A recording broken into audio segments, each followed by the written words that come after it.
আমরা এসেছি মায়ের ভোগ খেতে, মা কঙ্কালেশ্বরীর ভোগ খেতে, যার মূল্য মাত্র 10 টাকা। প্রথমে তোমাদেরকে এসেই হচ্ছে কুপন কেটে নিতে হবে, যার মূল্য মাত্র আগেই বলেছি 10 টাকা, যেটা দেওয়া স্টার্ট হয় সকাল 8টা থেকে।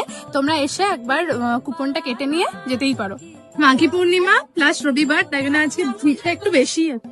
এখন আমরা খাবারের জন্য লাইন দিয়েছি, লাইনটা দেখা একটুখানি কতটা বড়। এটা হচ্ছে ভোগের খাবারের লাইন। আমরা মোটামুটি 1টার দিক করে খেতে এসেছিলাম, তারপরে লাইন দিয়ে আমরা খেতে বসেছি। খেতে বসতে বসতে মোটামুটি 1:20-25 হয়ে গেছে।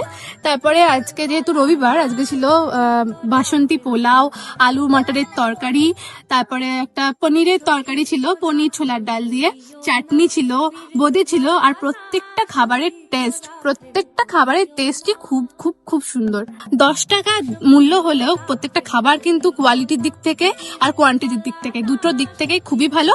আমার মনে হয় পেট ভরে খাওয়ার জন্য তো যথেষ্ট, শুধু যথেষ্ট নেই, মোর দ্যান এনাফ। এখানে কিন্তু নিজের খাবারের থালা নিজেকেই রেখে দিয়ে আসতে হবে, ওখানে লোক আছে ধুয়ে দেবে, নিজের থালাটা নিজেকে একটুখানি রেখে দিয়ে আসতে হবে। এই ভিডিওটা এখানেই শেষ করলাম। তোমরা কে কে এখানে এসে খেয়েছো মায়ের ভোগ আমাকে কমেন্ট করে কিন্তু অবশ্যই জানাবে।